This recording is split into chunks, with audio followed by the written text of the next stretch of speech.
20 years ago, after extraterrestrial monsters invaded Earth, the final day of humanity's destruction arrived. The city was engulfed in flames, transforming into a hellish landscape, marking the beginning of humanity's last stand. The Dragon Emperor Cabna shouted for everyone's attention, declaring that the only way to end the war was to eliminate the ruler of the extraterrestrials. As the extraterrestrial ruler extended both hands toward the sky, the humans prepared for battle. One of them cried out that they should ignite their final flames for humanity. The ruler began to chant, though his words were unintelligible to the humans. In the next moment, an energy ball formed in his mouth, revealing that he was casting a spell. A powerful blast erupted from the ruler, destroying everything in its path, creating a river of flames that annihilated the surroundings. Lee Do-yok shouted, ready to charge, calling the enemy's ruler a bastard. He vowed to kill the ruler, but Cabna stopped him. When Lee looked at Cabna, he noticed that Cabna was injured, his arm cut from the ruler's devastating attack. However, Cabna insisted he was fine. He acknowledged that with humanity's current strength, stopping the ruler was nearly impossible, but there was only one option left. A girl holding a purple crystal announced that it was the Stone of Temporal Regression, the last hope humanity had found after 20 years of war. This stone could allow one person to regress, but only once.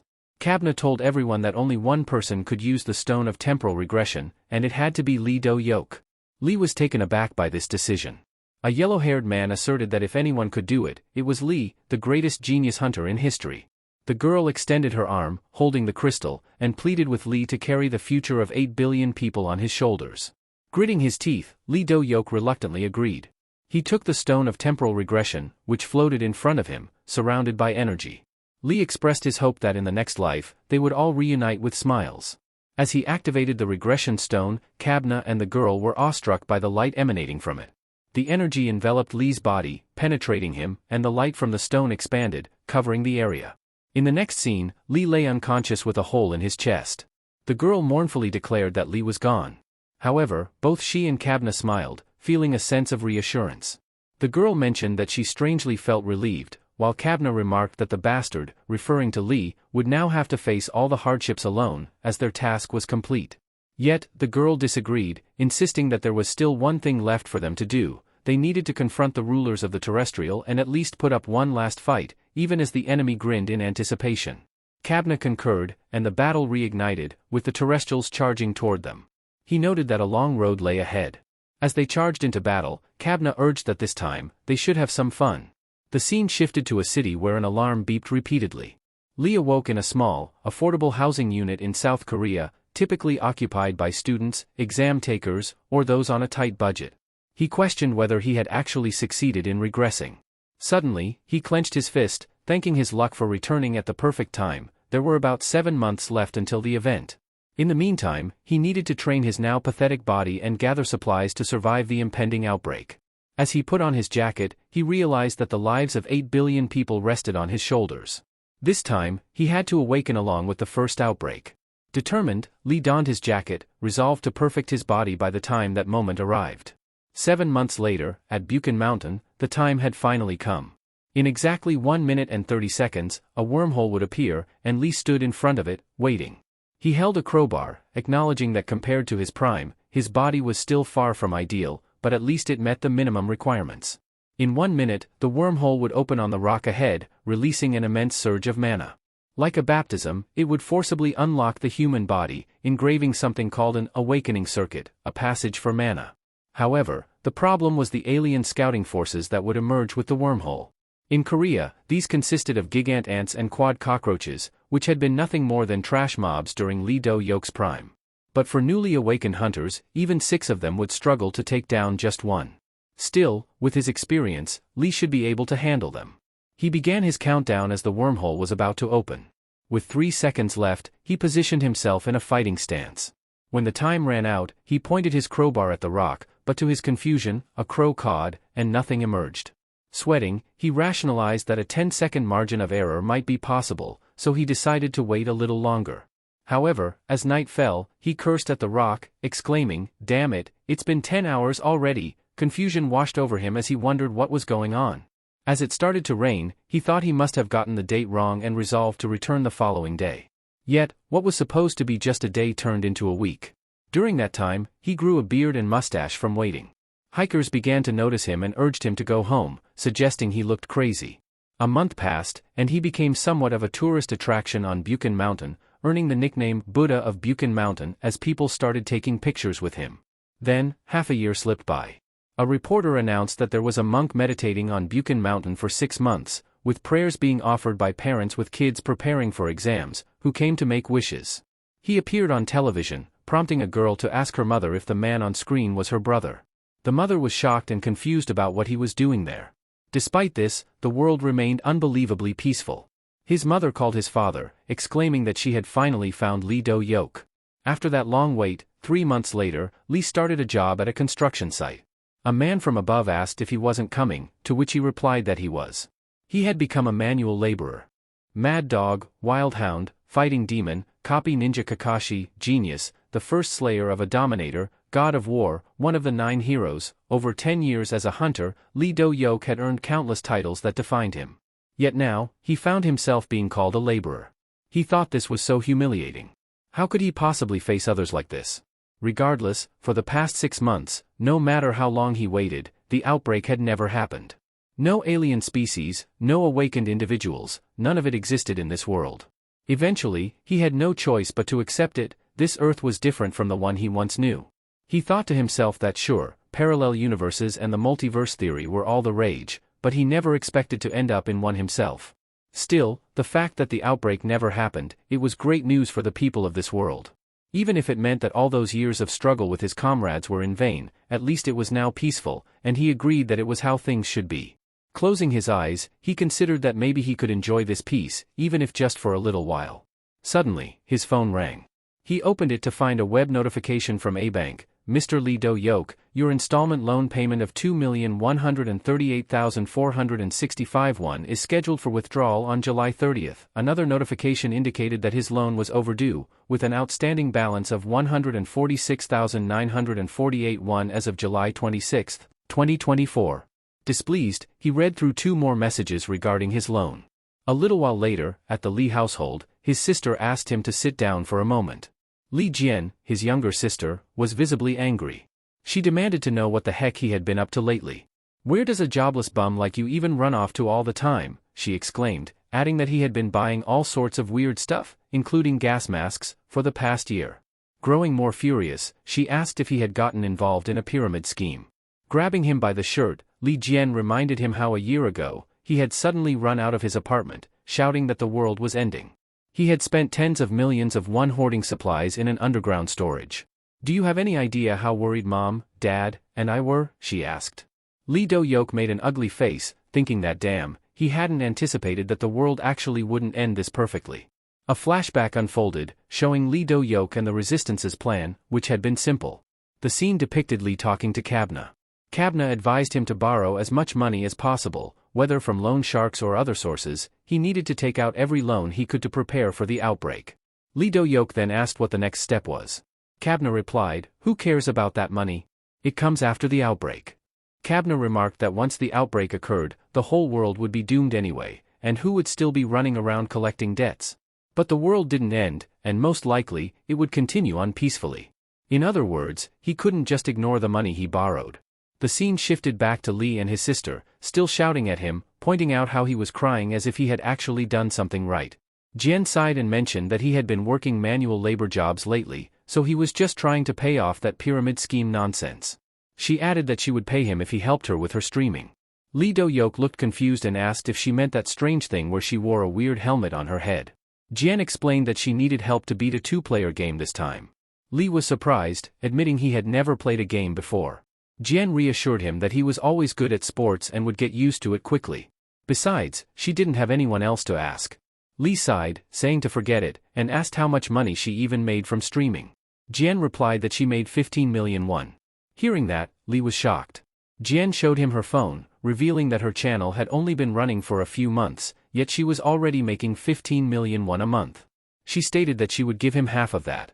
And so, for the time being, humanity's savior Lee Do-yok decided to become his little sister Lee Jian's slave. Sob. They began playing the game, donning their helmets. In the next scene, Jian was also preparing to fully dive into the game. Lee and Jian transformed into characters within the game. their appearances mirroring their real-life selves in It Kills 2. A game where players must fight enemies through looting and strategy. It was ultra-hardcore, welcoming them to a world of terror. A super-hardcore combat adventure horror game, infamous for being a graveyard for newbies. A system message appeared, announcing that the players had arrived.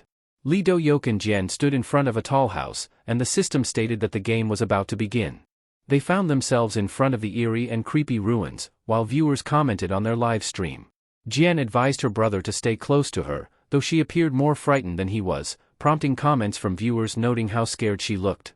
As Lee Do-hyuk observed the house, he wondered if it was truly scary. To him, it seemed cozy enough for a good sleep.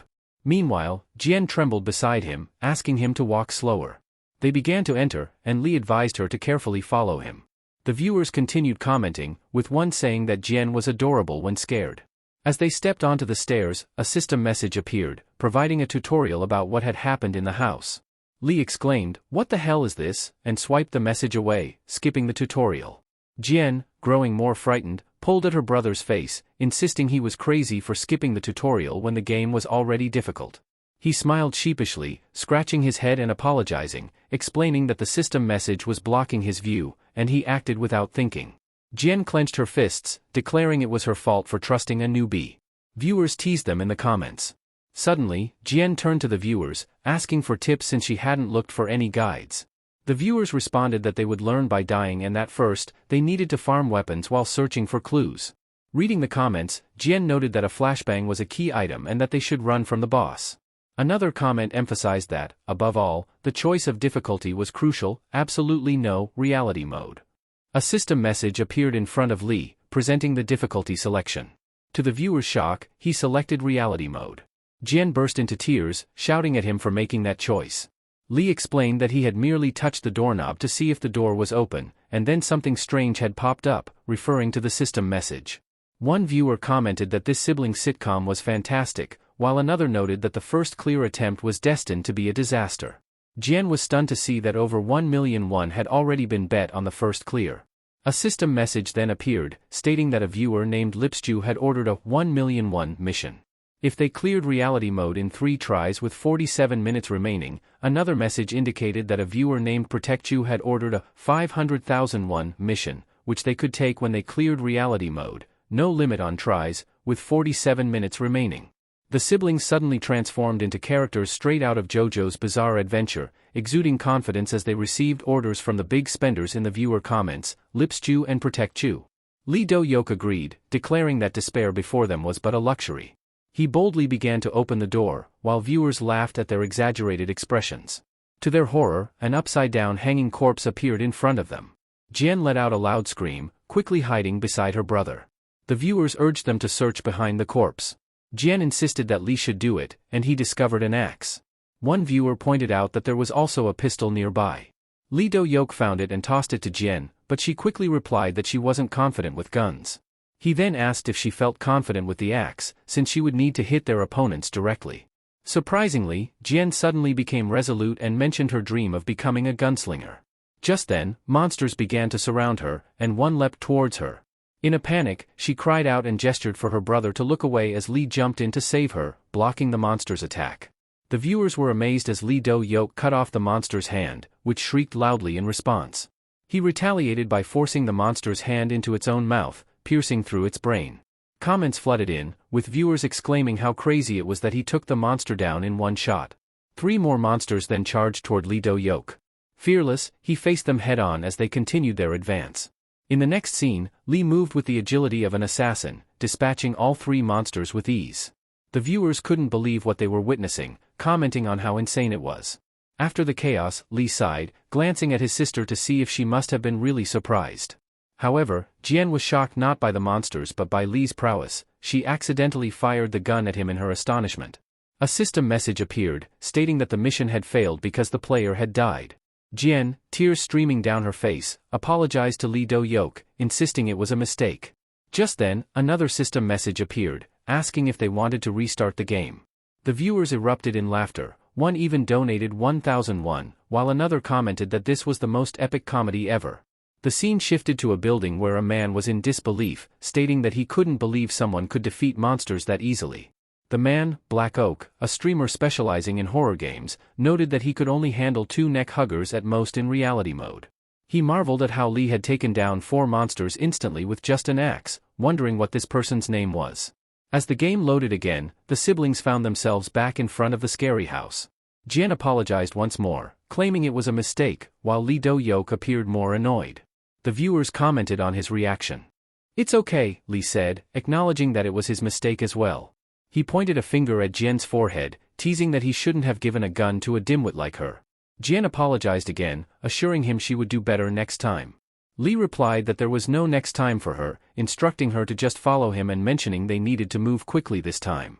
In the next scene, Lee sliced through multiple enemies while carrying his sister, who was shocked by his strength. Lee remarked that now she could see he could handle combat alone, so he decided to divide their roles for the next chapter. "What roles?" Jian asked. Lee made a funny face and replied that she would just stay quiet and be the cheerleader, as she was in charge of cheering only. The viewers roared with laughter. "But this is my game. How can I just cheer?" Jian protested. Ignoring her, Lee decided to proceed, opening the door to enter the house. Suddenly, a brute appeared. It was the midboss of the game. Jian gasped, scared and surprised, and instinctively pushed her brother forward. In the next moment, the brute charged at them, ready to attack. Lee called out, "What are you doing?" As Jian apologized again, causing the viewers to laugh even harder at the chaotic situation. Lee Do-yoke deftly avoided the brute's attack and retaliated with a kick to its legs, urging the monster to fall. As the brute collapsed, he positioned himself behind it, raising his axe to strike. He thought to himself that compared to the monsters from his era, this one was just a piece of cake. The viewers commented on how he was treating the mid-boss brute like it was nothing, but they noticed that the brute had thick skin, and Lee's attacks didn't seem effective. Comments flooded in, suggesting that he couldn't penetrate the muscle layer with an axe and that they might have no choice but to run away. However, Lee didn't seem to care. He declared that if it didn't work, he would make it happen, and with a powerful kick, he drove the axe into the brute's neck. In the next moment, he had killed the mid-boss, leaving the viewers baffled. Lipstew, one of the viewers, donated 1,000 won in celebration of their victory. One viewer asked what they had just witnessed, to which Jian admitted she didn't know either. The viewers remarked that they had never seen anyone take down a brute with just an axe. Lee questioned why it seemed so easy, while some viewers speculated that he might not actually be a newbie. Jian quickly interjected that her brother was indeed a newbie. The viewers then asked for his status window. Jian agreed and opened Lee's status, revealing that he had only played for 0.6 hours and his stats were at 134. The viewers were shocked, realizing he hadn't even played for a full day, and they were even more astonished by his high stats. They wondered why his stats were so elevated, noting that pro-level players usually started around 125. As they navigated to another page of the stats, they gasped, asking if he was a cyborg. Lee smirked, thinking that all his training for the apocalypse had come in handy. Meanwhile, Jian worried about how much they had exploited her brother in the multi-level marketing scheme to get his body in such shape. She pitied him, asking if they even fed him there, while Lee questioned what was wrong with her. A system message then appeared, stating that Black Oak had donated 10,000 won, commenting on how impressive their performance was. Jian asked if that was really Black Oak, and another viewer noted that Black Oak was the first to uncover the hidden route in the game. Lee was confused about the hidden route, and a comment explained that originally, the brute was supposed to capture players and connect to the next story. It was Black Oak who first opened the hidden route by killing it, though it had been a hellish, tearful struggle with 7 attempts before he barely cleared it. Hearing about the 7 attempts, Lee Do-yoke remarked, "Not everyone is good at games," though this comment stung Black Oak, making him feel a bit hurt. Nevertheless, Black Oak acknowledged that for someone who had never done a full dive before, taking down a brute with just an axe was impressive. Initially, he had planned to watch for a little while and then log off, but now he considered turning it into content, sending a 10,000 won donation to the siblings as he planned to stream their gameplay. Black Oak asked if they minded if he set up a mission. Jian inquired about the nature of the mission. A system message appeared, revealing that Black Oak had sent a 1 million won mission, clear the game using only the hand axe, with 47 minutes remaining. In return, Black Oak wanted to stream it. Jian jumped for joy, while Lee Do-yoke nodded in approval. The viewers questioned Black Oak if it was too much to expect them to clear the bosses with just an axe. Black Oak then suggested, how about a steel crowbar or a chainsaw instead? A system message announced that they accepted the mission. Jian was frustrated, asking her brother what he was doing. Lee explained that he had meant to accept the hand axe mission but accidentally pressed the accept button for the other option. Now that this had happened, he was determined to succeed in the mission. Jian was taken aback by her brother's sudden surge of confidence. Just then, an Igrand appeared, a monster with a mask and a chainsaw, serving as the second midboss. It was known for ripping players apart at high speed. Black Oak thought to himself, that damn chainsaw arm boasts a monstrous amount of damage that can reduce a player's HP to near death just by brushing against it. And its pattern changes are complex, so you can draw aggro on it with the stiffening effect using nerve bullet attacks. In the meantime, other players can focus their attacks on its weak points. This back and forth of attacks and aggro is the official strategy for Igrand, which is why a two-person party is necessary. However, Lee Do-Yok decided to battle the monster alone, much to Black Oak's amusement as he watched the insane display of skill. Lee cut into the monster's leg, eliciting a loud scream from it. He thought to himself that if they didn't have weapons, they would fight with their teeth. If there was no way, they would find a way by any means necessary. Among those hunters, the one who hunted monsters best was him. He reflected on the strategies from less than 5 years of full dive history, deeming them trivial compared to the counter-monster strategies he had stored in his mind from humanity's 20-year war. To him, they were just like neighborhood kids' warplay strategies.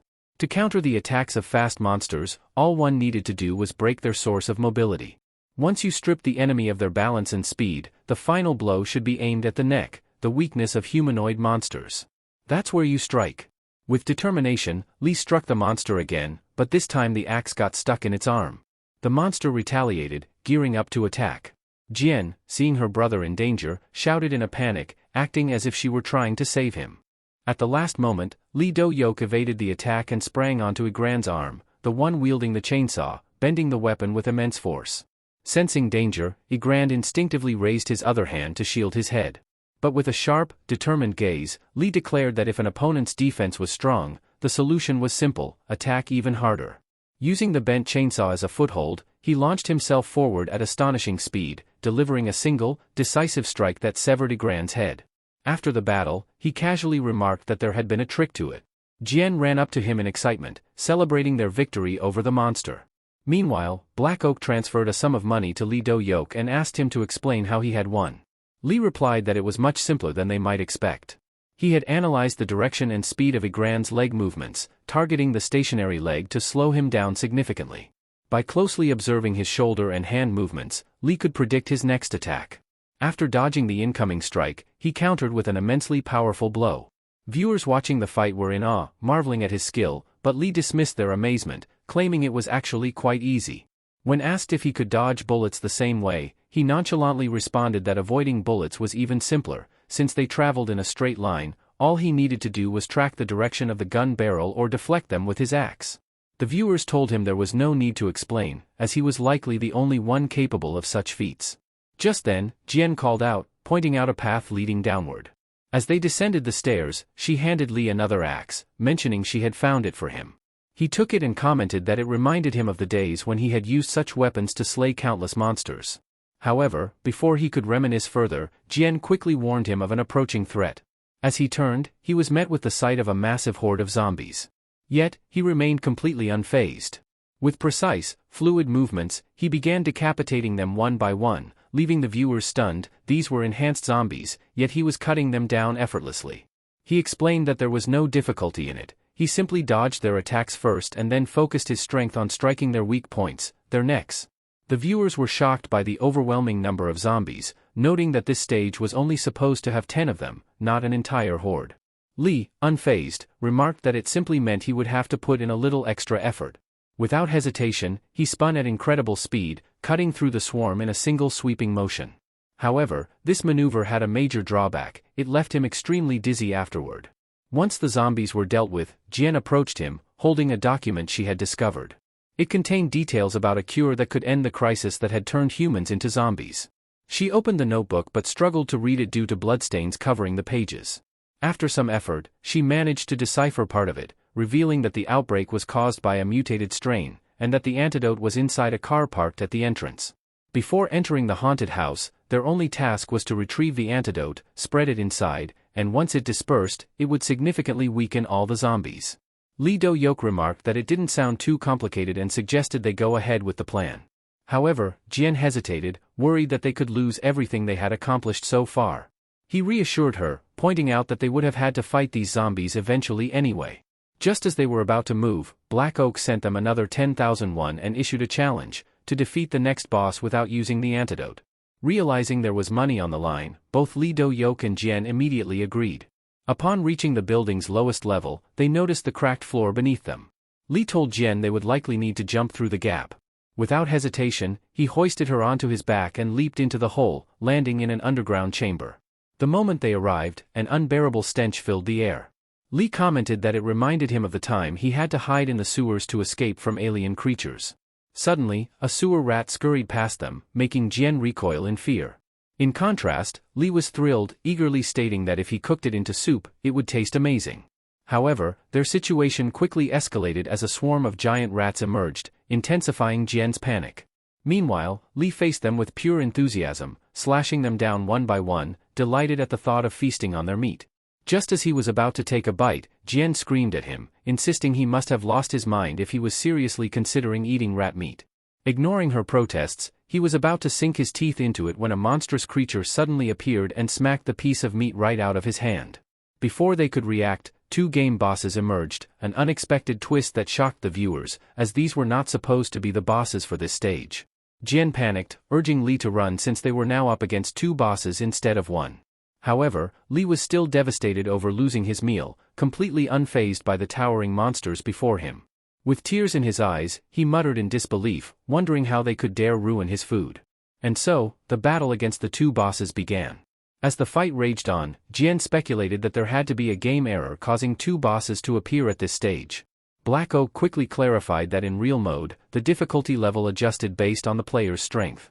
Since Li's stats had exceeded normal limits, the game had significantly increased the challenge. Back in the fight, one of the monsters struck Li, sending him crashing into a wall. Viewers watching noted that even for someone as powerful as him, fighting two of these creatures at once was no easy feat. However, Li reassured them that he was fine and fully capable of handling the situation. With renewed intensity, he launched another attack, tearing through their bodies, his excitement only growing. But the monsters had extraordinary regeneration abilities, and one of them suddenly released a thick cloud of toxic gas from its mouth. Jian shouted a warning: if they inhaled too much, they would be poisoned and have only 10 minutes to live. The battle had just become even more dangerous. Now, Li not only had to deal with the rapid regeneration but also the spreading toxic fumes. Undeterred, he made his decision. If these monsters could regenerate, then he would simply keep tearing them apart, until they lost that ability altogether. Even after being decapitated, the monsters regenerated once more. Jian screamed in horror as she watched their bodies restore themselves to their original state. One of the creatures lunged at her while the other charged straight at Li Do-yok. He quickly deduced that their weak point might be their hearts, so he severed one monster's arm to get closer. Then, with a powerful strike to its face, he sent it crashing to the ground before slashing open its chest in an attempt to extract its heart. Just as he was about to retrieve it, the second monster attacked. Jian shouted a warning, and Li narrowly dodged, causing the creature to unwittingly kill its own companion. Wasting no time, Li leaped onto the remaining monster, delivering a crushing blow to its head. His axe sliced clean through, splitting the creature in half. Jian stood in stunned disbelief. Her brother had just single-handedly defeated both monsters. Turning to the viewers, she urged them to send donations after witnessing such an incredible performance. As expected, the response was overwhelming, and a flood of donations poured in. Li Do-yok stood frozen in shock, unable to believe how much money they had earned in just one day. Jian then asked what he planned to do next and whether he intended to keep playing. Li replied that they had been at it for 8 hours, more than enough for the day, and that they would continue tomorrow. The viewers protested, complaining that 8 hours was too short. He explained that his concentration was starting to wane and reminded them that this was his first time using a virtual reality device. Before logging off, he reassured them that he would continue the game in their next session. Black Oak chimed in, praising Li Do-yok's exceptional skills. He wondered aloud how Li would perform in other games if he was already this strong in such a difficult one. With a determined expression, he stated that Li shouldn't hold back, as the viewers were eager to see him challenge him in a match. The scene then transitioned to Li Do-yok's home, where Jian beamed with excitement. She asked how he had developed such incredible abilities, attempting to imitate his movements as she jokingly remarked that he seemed like someone who had spent his entire life wielding an axe. Li immediately yelled at her to stop, warning that she might end up hurting him. After a brief moment of amusement, Jian grew serious. She pointed out how he had looked like a madman, slaughtering everything in his path, and asked how he was able to do all of that. He simply replied that he did what he had to do. Jian shook her head, commenting that he was unbelievably lucky to have such talent. She then reflected on his athleticism since childhood, recalling how a fortune teller had once told them that Lee Do-yoke was destined to save the world. Their entire family had been shocked by the prediction, dismissing the woman as nothing more than a delusional old lady. Additionally, she recalled how his coach had once tried to convince their parents that Lee wasn't suited for academics and that his true potential lay in combat and martial arts. However, their parents had completely dismissed the idea, insisting he would grow up to become a secretary general instead. Jian sighed, saying that if they had listened to the coach back then, Lee would have likely won at least 1 or 2 Olympic medals. She added that their parents regretted their decision every single day. With a thoughtful look, she then suggested that since Lee was so skilled at gaming, he should consider live streaming as well. Lee Do-yoke was caught off guard by Jian's suggestion and asked if she was serious about him streaming on his own. She nodded, reminding him of the viewers' reactions earlier. If he started streaming and continued playing the way he had, he could build a massive fan base. Her words made him pause in thought. Before returning to this world, he had spent 10 years battling monsters daily, where failure meant death. Now that he was back to a peaceful life, he had only worked as a construction laborer, which felt unbearably dull. The battles in virtual reality were the most exhilarating moments he had experienced since his return. A rare smile crossed his face as he admitted that he genuinely enjoyed playing the game. Jian's eyes sparkled with excitement. "So, does that mean you've decided to start streaming?" she asked eagerly. However, Lee hesitated, explaining that he still had debts to pay and needed time to think it over. This frustrated Jian, who argued that his debt was precisely why he should start streaming. She pointed out that, thanks to Black Oak's challenge, they had earned 3 million won in just one day. Lee was stunned by the amount, suddenly realizing how quickly he could pay off his debts. Jian then flopped onto the couch, mentioning that he was missing one essential thing: proper streaming equipment. In response, Lee handed her some food and casually asked if she would lend him the money to buy it. With a sigh, she agreed to cover the cost. Overjoyed, Lee declared that she was the best sister in the world. Just as she was about to transfer the money, a sudden message appeared on her screen, causing her to freeze in shock. Concerned, Lee asked what was wrong. She revealed that Black Oak had just contacted her, proposing a collaboration with him in the game. Excitedly, she explained that Black Oak was one of the most famous streamers of all time. However, Lee immediately refused. Jian clung to him, insisting that he didn't understand how huge this opportunity was. A single collaboration with Black Oak could bring in an enormous audience. Lee scoffed, sarcastically asking if she expected him to cooperate with a boy just because he bought some equipment.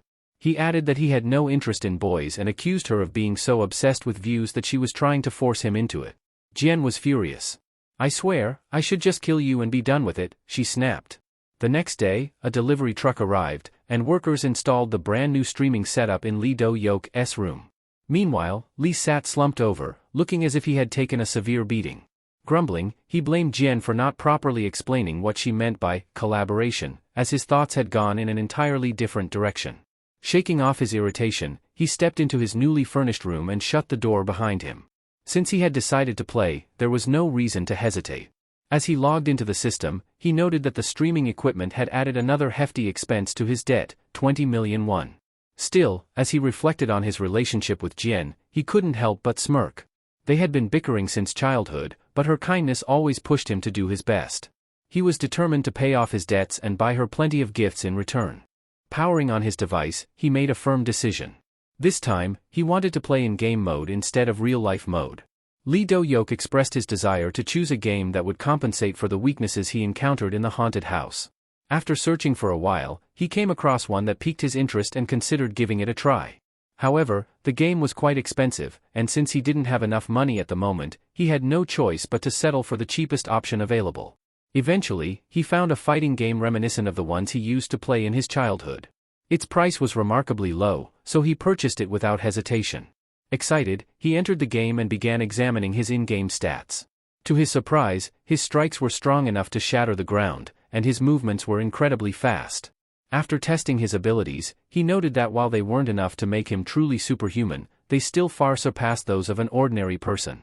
His speed had increased to the point that no one should be able to track his movements. Confident in his skills, he declared that he was ready to enter matches.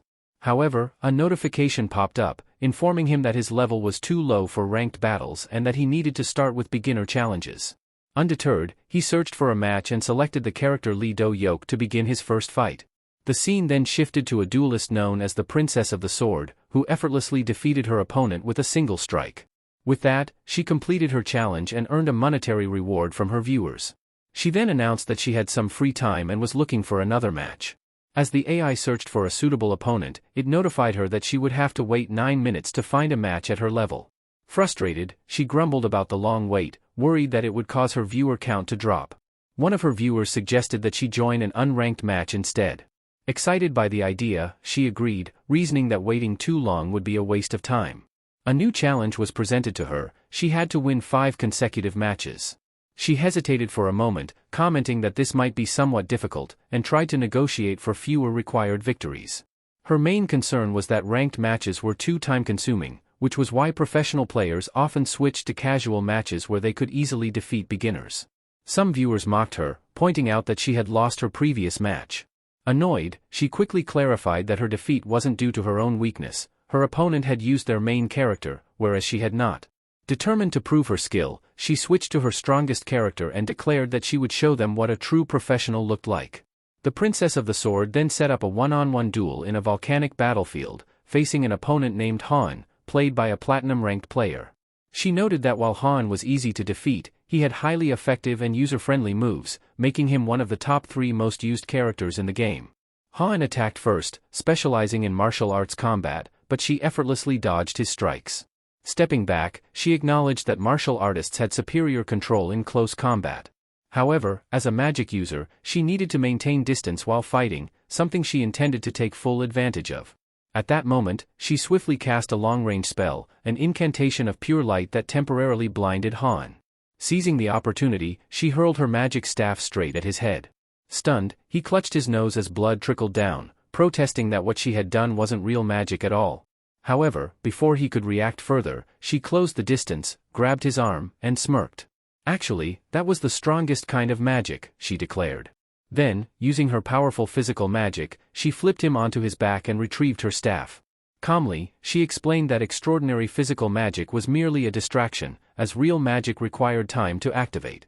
Without hesitation, she conjured a massive fireball, her expression darkening into something almost sinister.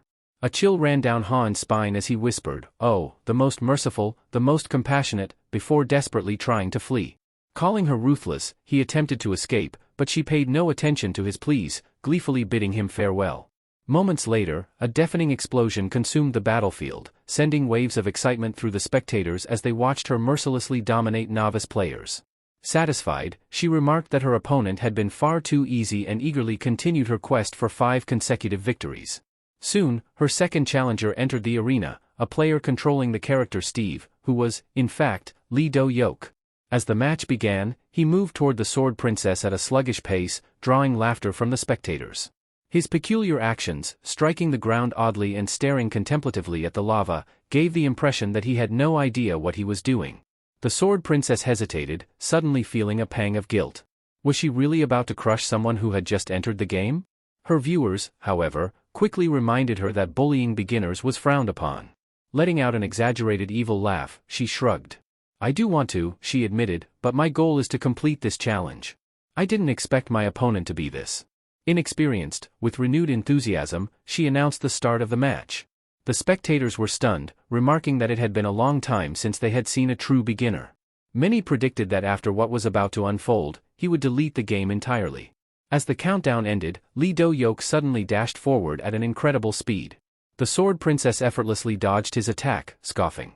"That won't work on me. I can even evade Han's fire attacks." But she had spoken too soon. Lee Do-hyuk wasn't finished. Using his hand planted on the ground, he adjusted his position in an instant, closing the distance between them before she could react. Completely caught off guard, she hesitated for just a moment, but that was all he needed. A relentless flurry of punches followed, striking with overwhelming force.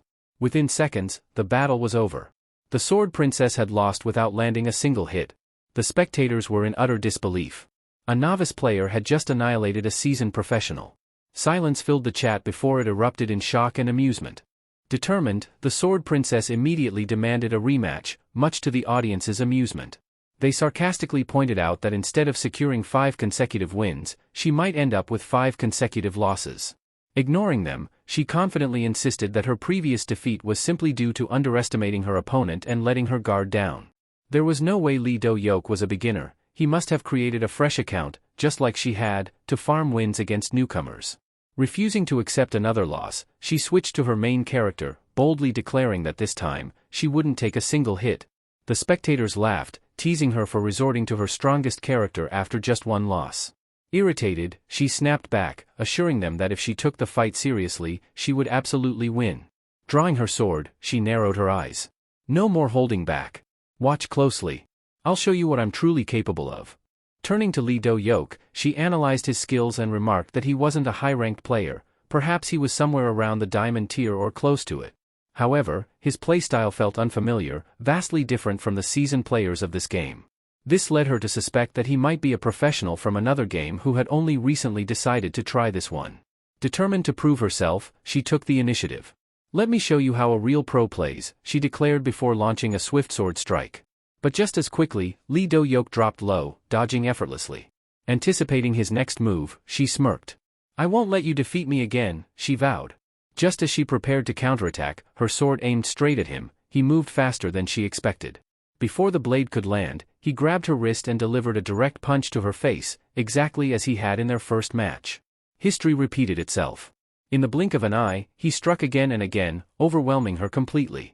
Just like before, he won without taking a single hit. The Sword Princess was furious. She couldn't accept such a humiliating defeat and immediately demanded another rematch. But the outcome remained unchanged, another crushing loss. With that, Lee Do-hyuk secured his 5th consecutive victory. Reflecting on the matches, he casually commented that the first character she had used had been surprisingly easy to defeat, while the second one had been slightly more challenging due to her swordplay. However, he admitted that he had initially chosen this game to test its supernatural abilities, only to realize he couldn't use them yet. Skipping the tutorial had left him at a disadvantage, preventing him from accessing those features. Even when he attempted to tap into his old magical senses, nothing activated. He sighed, realizing he would need to go through the tutorial properly next time. Just then, he noticed the Sword Princess returning. Surprised by her persistence, he smiled. "You played well," he praised, genuinely impressed. "By the way, what's your rank?" But something was off. She wasn't just returning, she was fuming. Her face was red with anger, and she was shouting something, though he couldn't understand a single word. Confused, he frowned. "Huh? What are you saying? I can't hear you." It dawned on him that the game might have automatically disabled voice chat during battles to help players focus. If that were the case, she couldn't hear him either. Then, a flood of messages began pouring in. His inbox filled with rematch requests fueled by revenge. Realizing he needed to log out soon and find a way to reactivate his supernatural abilities, he sighed. He turned to the Sword Princess. "Sorry, I have to go." But she was still furiously yelling. Trying to decipher her words by reading her lips, he guessed that she was asking for his name, probably so she could track him down for another fight. Grinning confidently, he answered her question, stating his name exactly as it was. The moment he spoke, both the Sword Princess and the spectators froze in shock. Lee Do-hyuk wondered to himself whether they simply couldn't hear him, just like before. Meanwhile, the Sword Princess grew even more furious, shouting insults at him and vowing that she would never leave him alone until she reclaimed her honor. She then let out a loud scream, causing the spectators to burst into laughter at her frustration. They were amused by his audacity in completely ignoring her. One of them explained that it wasn't intentional, his account was new, and the game's default settings had voice chat muted, which was why he hadn't been able to hear her from the start. However, the Sword Princess refused to believe them. She insisted that it was impossible. She had attacked him with everything she had, yet that so-called beginner had effortlessly dodged all her moves and even managed to defeat her mid-attack. There was no way a beginner could do that in their very first match.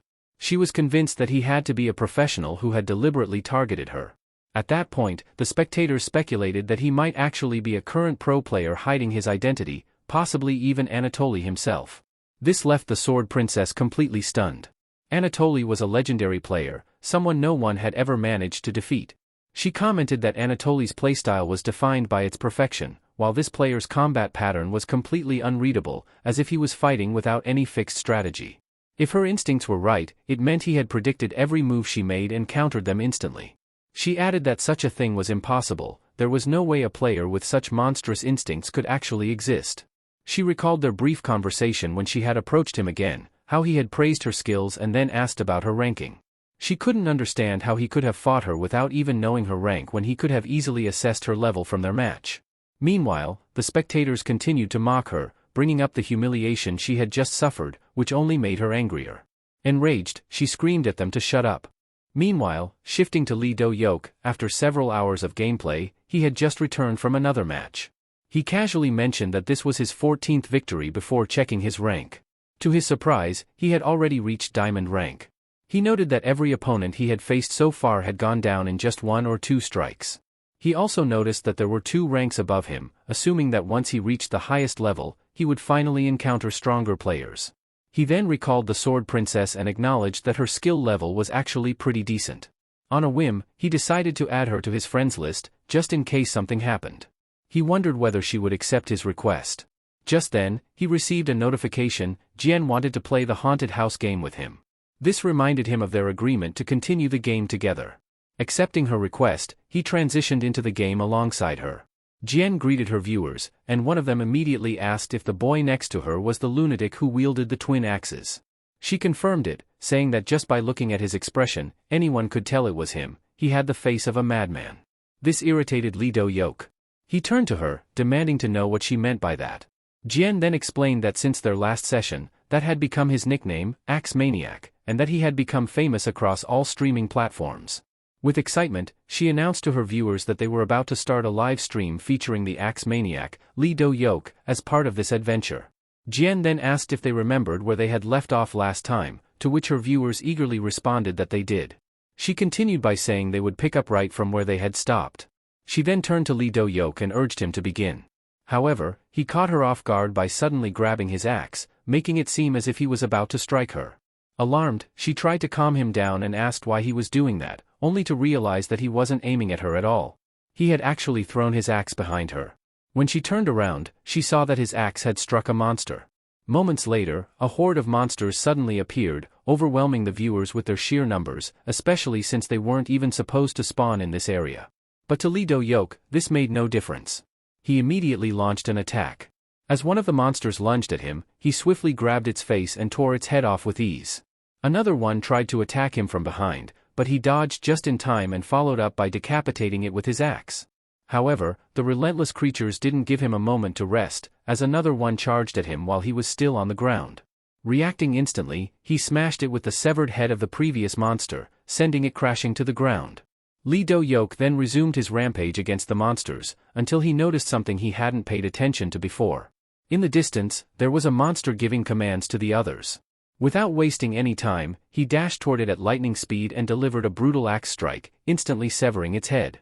He then retrieved the other axe he had thrown earlier, declaring that it was time to end this battle quickly.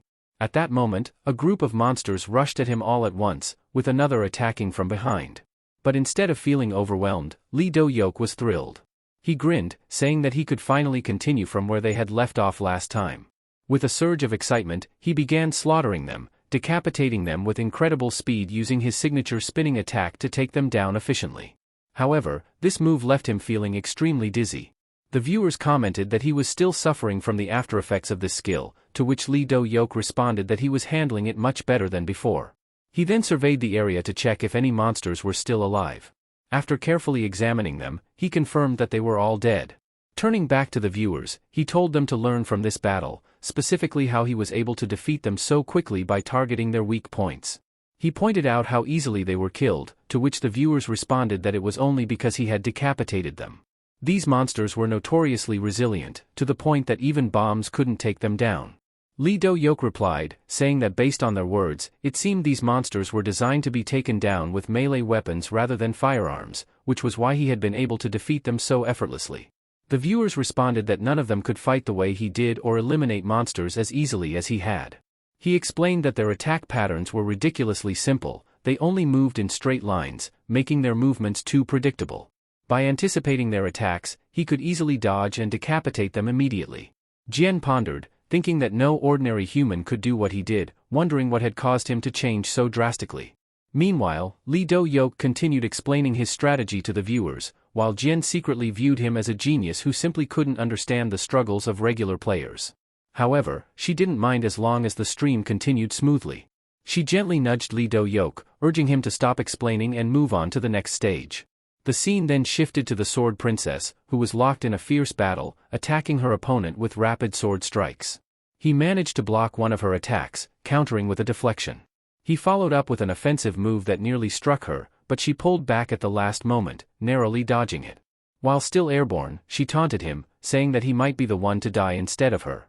She then unleashed a relentless barrage of strikes, overwhelming him completely and securing her victory. After the battle, she commented that her opponent had been somewhat exhausting to deal with. However, deep down, she reflected on the fight, realizing that the person she just defeated was ranked among the higher tiers, yet he had been unable to evade her dance of death technique. Frustration built up inside her as she gripped her hand, wondering why that same move had been completely useless against Lee Do-hyuk. A wave of confusion overtook her. She still didn't know who he really was. Was he a professional in this game, or was he an expert from another game? One thing, however, was certain: he was one of the strongest competitors in the world. In fact, he might be the only player capable of challenging Anatoly, the absolute best in the game. She smiled with excitement, concluding that Lee Do-hyuk must have fought her out of curiosity about her abilities.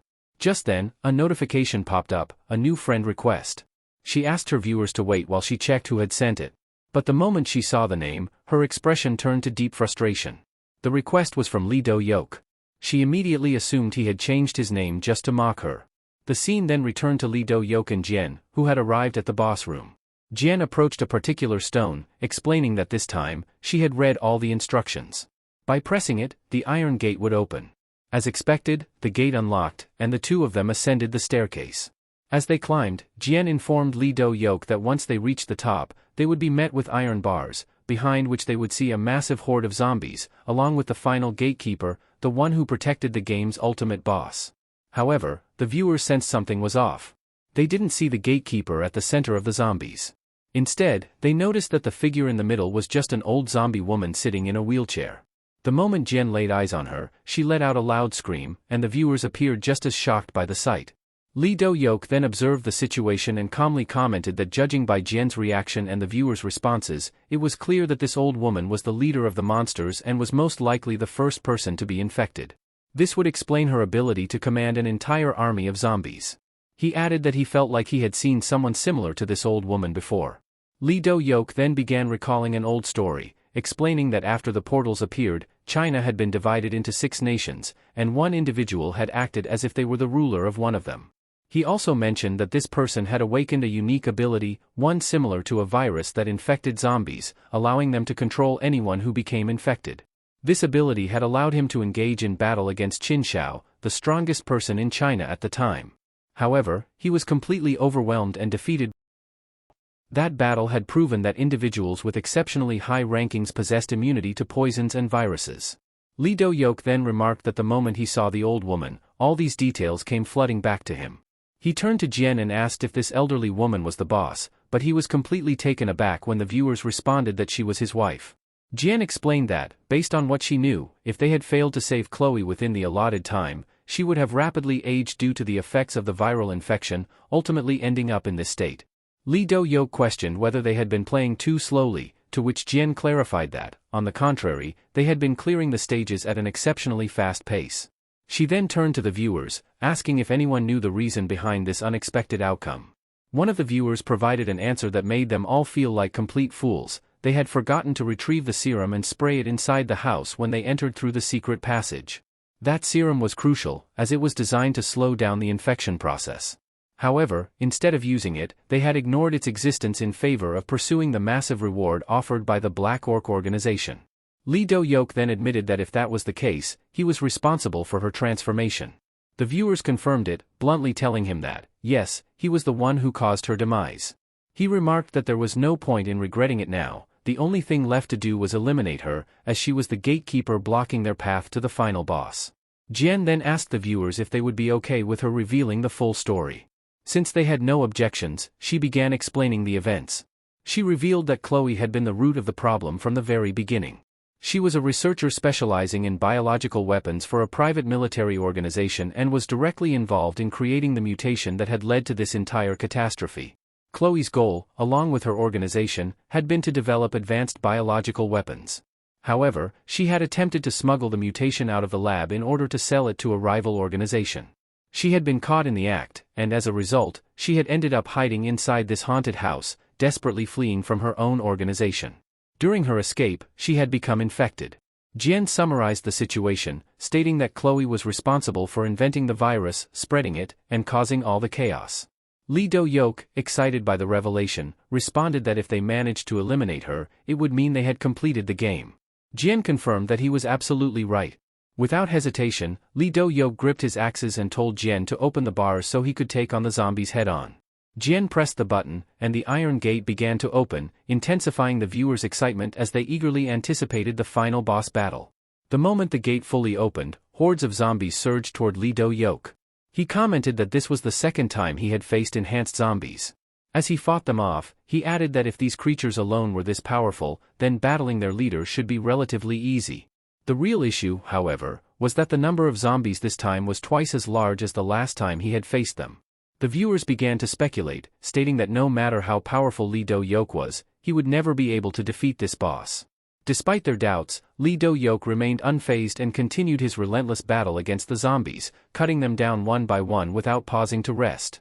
As he fought, he started to consider the main objective. Perhaps the goal wasn't to eliminate all the zombies but rather to defeat the boss directly. To test his theory, he kicked one of the zombies aside and pushed forward, bypassing the rest without killing them. Eventually, he reached Chloe and was just about to strike when her expression suddenly changed. She let out an ear-piercing scream, causing the entire house to collapse. When the dust settled, she was the only one left standing. The viewers felt disheartened for Lee Do-hyuk, thinking he had been so close to victory. However, they soon noticed movement beneath a pile of zombie corpses. Suddenly, a hand emerged from between the bodies, and moments later, Lee Do-hyuk and Jian crawled out, completely unscathed. The viewers were stunned, having never expected Lee Do-hyuk to survive such a devastating attack using nothing but the enhanced zombies around him as cover. Lee Do-hyuk then explained that Chloe's attack actually had an unexpected advantage. It had wiped out all the zombies, leaving only her behind. Now that he fully understood the nature of her troublesome ability, it would be much easier for him to defeat her. However, before he could make a move, Chloe suddenly began transforming into her second form. At the same time, the snakes meant to protect her appeared, but instead of just one, there were three. Jian immediately panicked, exclaiming that the game was becoming completely illogical. The boss was only supposed to have one guardian monster, yet now there were three, in addition to Chloe herself. The viewers sympathized with the situation but acknowledged that the game followed its own rules. After all, expecting a single person to defeat all these creatures without using firearms, relying only on his bare fists, was completely unrealistic. Jian, frustrated, snapped at them, insisting that taking down all these monsters at once was impossible. She pointed out that Chloe's guardians were not only incredibly strong but also turned transparent while attacking, making them even harder to deal with. Some viewers suggested using a gun or some other weapon to target the snakes, but both Lee Do-hyuk and Jian dismissed the idea due to their contract with the Black Orc organization, which they were obligated to follow. However, one sharp-eyed viewer pointed out that the contract only prohibited Lee Do-hyuk from using firearms, meaning that Jian could still shoot at the snakes. Realizing this, both of them felt foolish for not thinking of it sooner. Jian then grabbed a machine gun, admitting that she had been letting Lee Do-hyuk do all the work so far but now, at the very least, she could disable the snakes for a while. However, before she could act, Lee Do-hyuk swiftly moved toward her and snatched the gun from her hands. Visibly irritated, he told her to forget about it entirely and not to entertain unnecessary thoughts. Jian was taken aback and demanded an explanation, insisting that she only wanted to help. Still frustrated, he responded that doing nothing would actually be the greatest help she could provide. At that moment, the viewers suddenly remembered what Jian had done at the beginning of the game, accidentally hitting Lee Do-hyuk on the head with a gun. Bursting into laughter, they couldn't help but bring it up again. Jian, embarrassed, insisted that it had been completely unintentional. Lee Do-hyuk glanced at her and realized that, despite everything, she was genuinely trying to help. In the end, they were all just playing for fun. Smiling, he asked if she still had the grenades they had collected earlier. She confirmed that she did. Nodding, Lee Do-hyuk lifted a zombie corpse and instructed her to throw the grenade in front of them when he gave the signal. The viewers, puzzled, joked that she might throw the grenade without pulling the pin. Jian snapped at them, asserting that she knew perfectly well how to use grenades. Li Do-yok chuckled, adding that his sister Jian was definitely not that clueless. "Get ready," he said. "We're about to start." Then, he dashed forward at incredible speed, putting distance between them. At the same time, the snakes activated their stealth ability, preparing to ambush him as soon as they got close enough. The moment he gave the signal, Jian immediately threw the grenade, only for it to hit Li Do-yok directly on the head before exploding. The blast also hit the snakes, forcing them out of stealth. Jian panicked, quickly apologizing and insisting that her hand had slipped. Li Do-yok, unfazed, replied that he had expected this to happen, which was why he had used a zombie corpse as a shield. Without wasting time, he rushed toward the snakes before they could turn invisible again, landing a precise hit on one of the snake's eyes. The creature recoiled in pain, but he soon sensed another snake approaching from behind. Midair, he adjusted his position and swung his axe, but the snake's skin was incredibly tough. To his surprise, the axe failed to penetrate its scales. Suddenly, he sensed a third snake, hiding and preparing to ambush him. At the last second, he managed to block the attack, but the sheer force sent him flying backward. Smirking defiantly, he remarked, "Now this is getting interesting." Wiping the blood off his face, he acknowledged that the situation had become far more complicated, yet at the same time, even more exciting. Charging forward again at high speed, he took note of what he had learned. The snake with the injured eye could no longer use its stealth ability, while the other two still could. As he closed in, he recalled how, during the alien invasion, there had been creatures capable of turning invisible as well. But compared to them, these snakes were nothing. Summoning the same mindset he had when fighting those extraterrestrial monsters, he analyzed their movements. He could see only one in front of him, while the other two remained hidden, preparing to strike from different angles. Trusting his instincts, he determined that two were ahead while one lurked behind him. With expert precision, he evaded their attacks and then leaped onto the back of the injured snake, preparing to strike again. The viewers warned him, reminding him that he had tried this before and failed. In response, he simply said, "If this game is truly realistic, then this time, it'll work." Aiming for the exposed gaps between the snake's scales, he landed a precise strike, targeting its weak spot, and killing it instantly. Triumphantly, he announced, "Now that I know where to strike, I can take them down in one hit." Just as the snake died, Chloe suddenly lunged at him with incredible speed. He barely dodged her attack, only to spot another snake right behind him. Reacting instantly, he maneuvered around it and struck its head, driving both axes deep into its mouth. Using all his strength, he wrenched them apart, forcing the snake to stagger backward, right into the path of Chloe's attack. At that moment, he caught sight of the final snake descending from above, poised to strike. With precise timing, he dodged swiftly, causing the snake to accidentally sink its fangs into the other one instead. Seizing the opening, he leaped over them, taking note that the snakes had only two weak spots, inside their mouths and on the reverse side of their scales. Without a second thought, he unleashed a relentless assault, striking with pinpoint precision and eliminating them both in one go. Now, only Chloe remained, the final boss standing between him and victory. Li Do-yok burst forward at lightning speed, confidently proclaiming that this would be the last battle of the game, and he fully intended to enjoy every moment of it. Thank you so much for watching. If you enjoyed this video, don't forget to give it a thumbs up and hit the subscribe button for more content. Feel free to leave a comment down below sharing your thoughts or suggestions. If you want to stay updated on our latest uploads, click the notification bell icon. And hey, why not check out some of our other videos popping up on the screen right now? If you'd like to support the channel, you can do so by liking, sharing, and subscribing. It really means a lot. Peace.